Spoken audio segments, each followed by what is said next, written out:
大家好，我是佳薇，今天要为大家示范3中长针的变形玉针。那在开始之前呢，要提醒大家，钩这个针法的时候呢，立起针的锁针是3针哦。那我们现在开始，钩第一针未完成的中长针呢，在我们要的针目里面。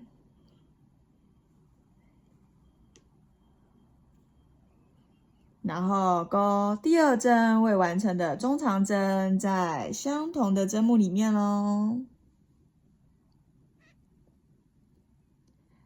接着我们钩第3针未完成的中长针，在一样的针目里。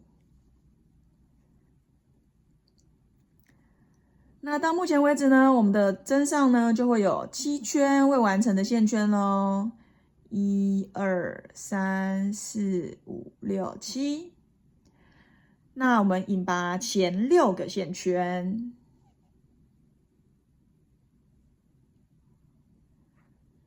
此时呢，钩针上有2个线圈，接着再做一次引拔，引拔针上的2个线圈。这样子呢，就完成了一个3中长针的变形玉针。